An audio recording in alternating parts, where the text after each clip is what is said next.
네, 계속해서 정치권 상황 자세히 짚어보겠습니다. 성치훈 더불어민주당 부대변인, 이민찬 국민의힘 미디어특위 부위원장과 함께하겠습니다. 어서 오십시오. 자, 지금 국회에서는 2차 상법 개정안이 본회의에 상정이 되어 있고요. 국민의힘의 필리버스터가 진행 중입니다. 자, 국회 상황을 좀 화면으로 봤으면 좋겠는데요. 자, 어제부터 필리버스터가 이어지고 있고요. 지금은 국민의힘의 조승환 의원이 필리버스터를 이어가고 있습니다. 가슴에 지금 근조 리본도 달고 있는 그런 상황인데, 자, 본회의가 3월 3일까지 매일 열릴 계획입니다. 그렇다면 필리버스터도 7박 8일 동안 계속한다는 게 국민의힘의 입장인 거죠? 국민의힘은 어떤 최후의 수단인 필리버스터를 이번에 민주당이 강행 처리하려는 법안마다 하겠다는 의사입니다. 네. 왜냐면요, 이 필리버스터라는 게 국민께 알릴 수 있는 야당이 할 수 있는 정말 마지막 수단이에요. 네. 과거에는 야당이 필리버스터를 하게 되면 회기가 끝날 때까지 몇 날 며칠이고 했습니다. 그런데 지금은 민주당이 집권을 하고 190석을 가지면서 5분의 3 이상의 의석이 있으면 24시간 내에 종료를 할 수 있습니다. 그렇기 때문에 24시간밖에 시간이 주어지지는 않지만 이번에 민주당이 강행 처리하라는 법안 자체가 법 왜곡죄라든가 어떤 이런 위헌 소지가 다분하고 네. 대법관 증언 같은 것은 국민 삶에 미치는 영향이 지대하기 때문에 꼭 필리버스터를 통해서 국민 여러분께 이 부당함을 알려야 한다 이렇게 생각하고 있습니다. 네, 필리버스터를 하더라도 이게 종료되면 하나씩 법안을 다 통과시키겠다라는 게 민주당 입장인 거죠? 그렇죠. 통과를 시키지 않을 이유가 없다라는 게 민주당 입장입니다. 그러니까 네. 사실 이게 하나의 루틴이 된 것 같아요. 민생 법안 통과시킬 때는 국민의힘이 그냥 퇴장을 해버리고 쟁점 법안을 통과시킬 때는 필리버스터를 하고 아까 말씀하신 것처럼 저는 소수 정당의 최후의 수단 이거 자체를 폄하할 생각은 없습니다. 하지만 그 5분의 3 이 의석이 이상 있으면은 24시간이 지나면 종결시킬 수 있도록 만든 제도는 민주당이 만든 게 아니라요. 당시에 여야가 합의해서 그 국민의힘도 동의를 했기 때문에 만들어 놓은 겁니다. 그 법안을 만들었을 때 왜 그런 걸 만들었을까요? 5분의 3 정도가 동의를 하면 24시간 이상 필리버스터를 하면서 발목 잡기를 하지 말자라는 게 그 당시에 정치권에 합의된 사항이었기 때문에 이런 법안을 만들어 놓은 것이거든요. 네. 그렇기 때문에 마치 민주당이 이것을 그냥 종결시킨다라는 말씀을 하시는 거는 부적절하다고 생각하고요. 그런 겁니다. 지금 필리버스터를 한 지가 여러 번 했잖아요. 근데 그러면은 주권자들에게 사실 어떻게 보면 이르는 겁니다. 자, 다수당인 민주당이 저렇게 법안을 강행하고 있습니다라고 하면 민심이 움직여야 됩니다. 민심이 움직이면서 자, 소수 정당 너네들은 힘을 줄 테니까 그래 민주주의에서 다수당이 뭔가 힘으로 밀어붙이는 건 안 되지라는 민심의 이동이 있어야 되는데 필리버스터 아무리 해봐야 민심 이동이 없는 거에 대해서 국민의힘은 좀 되돌아봐야 되는 건 아닙니까? 왜 우리가 이렇게 필리버스터를 해도 민심은 우리를 봐주지 않지? 왜 소수 정당의 목소리를 힘을 실어주지 않지라는 걸 좀 되돌아보고 필리버스터를 한다고 해서 의미가 없다는 걸 좀 깨달아야 되는데 그냥 무작정 우리 뭔가 하고 있어요라는 그냥 기록을 남기기 위해서 필리버스터를 하는 건 아닌가? 저희는 그 말씀을 좀 드리고 싶습니다. 필리버스터를 애써 해도 민심은 돌아보지 않는다라고 하셨는데 어떤 의견이실까요? 민주당이 추진하는 법안을 보면 그 이유를 알 수가 있어요. 민주당이 추진하는 법안, 지금 법왜곡죄, 또 재판 소원, 대법관 증언 이런 게요. 국민 삶에 크게 영향이 없습니다. 당장 이 문제점이 드러나지도 않아요. 그런데 이런 것들을 민주당은 지속적으로 강행 처리하고 있습니다. 저는 이게 다분히 정치적 의도가 있고 이재명 대통령의 어떤 사법 리스크와도 무관하지 않다고 생각을 합니다. 그렇기 때문에 그런 상황에서 야당의 입장에서는 24시간밖에 시간이 주어지지 않는 것이에요. 여론을 환기하고 싶어도 법사위 단계부터 여론을 환기해 나가야 하는데 법사위에서 추미애 법사위원장은 야당에 발언할 기회조차 주지 않고 있습니다. 그러면 야당이 할 수 있는 일은 마지막 수단, 필리버스터밖에 없어요. 이것조차 하지 말아라? 그것은 야당에 대한 입틀막이라고 볼 수밖에 없는 것이죠. 국민의힘이 상임위 일정도 보이콧하면서 대미투자 특별법 처리도 지금 중단이 된 상태인데 이게 지금 특위가 3월 9일에는 활동이 끝나잖아요. 시간이 네. 얼마 남지 않은 거 아닙니까? 그렇습니다. 대미투자 특별법 시급하죠. 저는 이 대미투자 특별법이 지난해 11월에 발의가 됐습니다. 네. 그런데 민주당은요, 그 사이에 이 법안을 논의하자거나 어떤 상정해서 빨리 처리하자는 입장을 밝힌 바가 없습니다. 그런데 갑자기 미국에서 어떤 입장이 나오니까 부랴부랴 이 법안 위원회를 구성을 한 것이거든요. 그런데 위원회가 가동이 되기도 전에 어떤 굉장히 야당에서 반대하고 있는 쟁점 법안들을 지금 강행 처리하고 본회의에 상정을 했습니다. 이것은 민주당이 이렇게 행동을 했을 때 야당이 반대할 수 있었다는 것은 여당으로서도 충분히 예상이 가능했던 부분이에요. 그런데 만약에 민주당이 이 대미투자 특별법을 빠르게 처리하고 싶은 의지가 있었다면 이런 민생 법안이 이런 어떤 쟁점 법안이 아니라 대미투자 특별법부터 먼저 처리하고 쟁점 법안을 처리할 수 있었을 것입니다. 그런데 이것은 책임 소재를 야당에게 민주당에게 돌리고 어떻게 대미투자특별법 처리를 지연하기 위한 어떤 전 집권 여당의 꼼수라고 생각을 합니다. 국민의힘은 이제 특위 활동이 끝나는 3월 9일까지는 국회 폭거를 멈춰달라라고 요구를 하고 있는데 민주당 어떤 입장이실까요? 대미투자특별법부터 말씀을 드리면 작년 11월에 미국과 관세 팩트시트에 따르면 그러니까 법안 발의 시점으로 관세를 유효한다. 그러니까 25%에서 15% 낮추는 거를 발의 시점으로 잡겠다라고 되어 있었잖아요. 근데 네. 트럼프 대통령이 이걸 뒤집은 겁니다. 분명히 발의라고 했는데 왜 한국 국회는 이걸 통과시키지 않느냐. 결국 그 목적이 뭐겠습니까? 빨리 통과시켜서 돈 달라는 거잖아요. 자, 그러면은 대미투자특별법이 통과를 돼서 투자를 하게 되면은 기업의 부담, 정부의 부담입니다. 계속해서 국민의힘 그거 지적하지 않았습니까? 자, 이것에 대해서 민주당의 의지가 있었으면 빨리 통과시켜라. 다수당의 폭거 계속해라. 이렇게 말씀하시는데 정말 국민의힘은 국익을 생각 안 합니까? 그 우리나라 기업들의 부담은 생각 안 합니까? 저희는 그 미국과 협상을 하면서 최대한 발의 정도, 그러니까 통과를 시키는 게 아니라 발의로 맞췄던 거는 기업의 부담이 될 수 있으니까, 정부 예산의 부담이 될 수 있으니까 최대한 늦추기 위해서 그런 걸 팩트시트를 만들어 놓은 건데 트럼프 대통령이 그걸 뒤집으면서 뭔가 빨리 하라고 했을 때 국민의힘이 민주당을 비판할 게 아니라 트럼프 대통령을 비판했었어야죠. 자, 미국이 그때 분명 작년 11월에 그렇게 협상해놓고 왜 한국에 부담을 주느냐? 야당이 그런 역할을 해주면 한국이 협상 테이블에서 어떤 얘기를 할 수 있습니까? 지금 국내에서도 야당이 이런 반대를 한다. 이런 가당이 반대 목소리 때문에 우리는 당신들 목소리 이렇게 들어줄 수 없다. 협상 카드를 만들어주는 야당의 역할이 아니라 오히려 여당을 압박하면서 너네들 통과시켜 이렇게 얘기하는 거는 국익에 도움이 됩니까? 저는 국민의힘이 정쟁에만 몰두할 게 아니라 정말 국익에 바람직한 방향이 뭔지를 좀 고민했으면 좋겠어요. 저희가 필리버스터 하지 말라는 게 아니라 하시더라도 필리버스터 할 수 있죠. 한데 국민의 마음이 이동하지 않는, 움직이지 않는 이유에 대해서 되돌아보라고 말씀을 드리는 겁니다.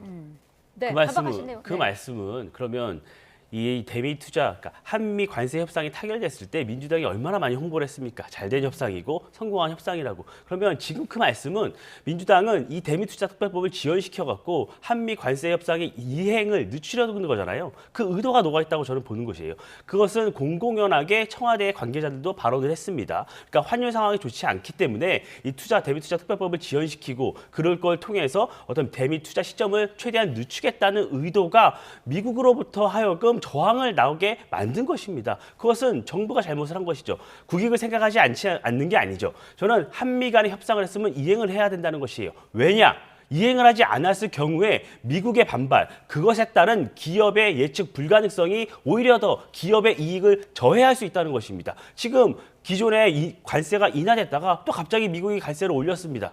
그러면 우리 국내 기업들은 여러 가지 계획을 세울 수가 있습니까?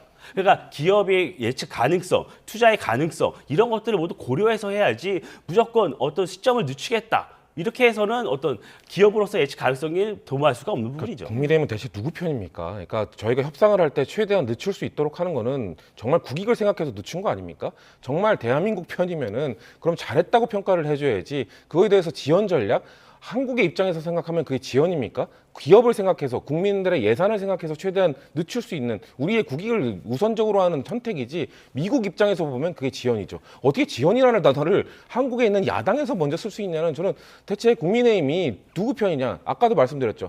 트럼프 대통령이 우리가 그 11월에 했던 협상을 이행하는 과정에 있어서 저희는 약속을 어긴 게 없어요. 법안 발의 시점을 분명히 관세를 낮추는 그 시점으로 잡기로 협의를 했는데 자꾸 통과시키라고 압박을 하고 있으면은 최대한 버텨주기 위한 지렛대 역할을 해줘야지 지연시키지 마라 통과시켜라 하는 거는 대체 트럼프 공화당입니까? 민주당 국민의힘은 정말 국익을 생각했다면 협상을 잘했어야죠. 협상 단계부터 그 정도 규모의 대미 투자를 약속하지 말았어야 되는 것이에요. 그렇게 했어야지 정말 기업의 부담을 주지 않는 것이죠. 네, 자 본회의 상황으로 다시 좀 돌아오면 사법개혁 3법도 조만간 처리가 될 것으로 보이는데 오늘 전국 법원장 회의가 열립니다. 법원은 그동안 계속 우려를 표명을 해왔었는데 수정 없이 원안대로 다 바로 가는 걸까요?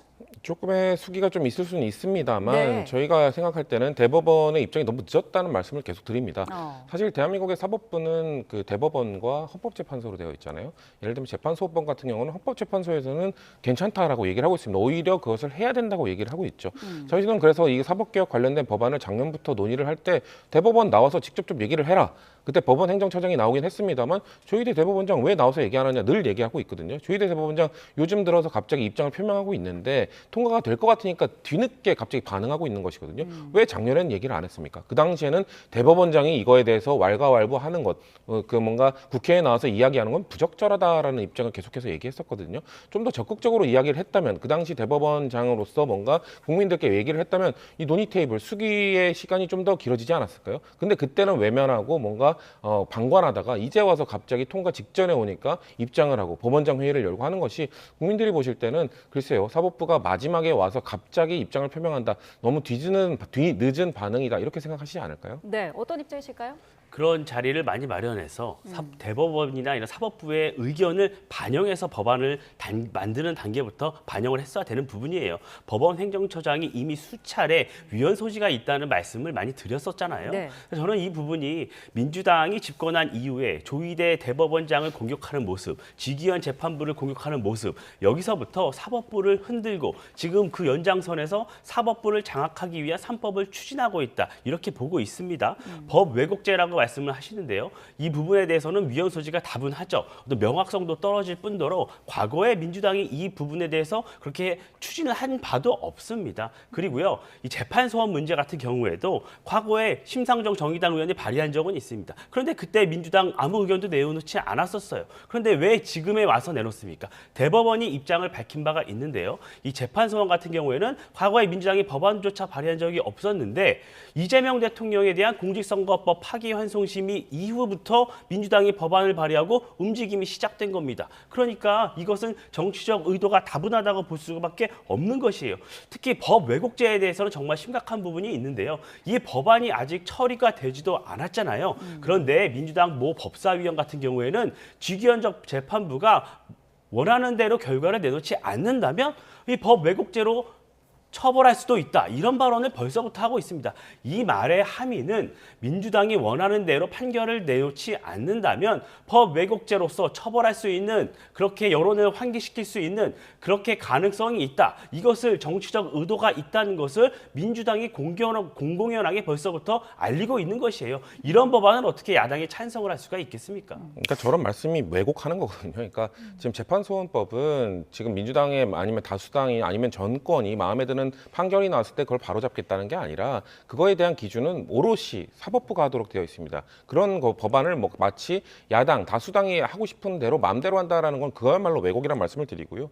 그리고 사법개혁 안에 들어가 있는 대법관 증언법 이것만큼은 정말 국민의힘 할 말이 있냐는 말씀을 드리고 싶은 게 정치권에서 대법관 증언과 관련돼서 당론으로 처음에 채택됐던 게 2010년 한나라당입니다. 한나라당이 그 당시에 대법관 증언 지금과 똑같은 26명으로 늘리자고 한 것을 한나라당 안에 있는 사법개혁 특위에서 만들자고 했던 내용입니다. 본인들이 여당일 때는 대법관 증언해야 된다고 주장하다가 야당이 되니까 갑자기 이거 사법부를 흔든다. 대법관 증언해서 마음대로 하려고 한다. 이렇게 하는 거에 대해서 국민들이 공감을 하실까요? 네.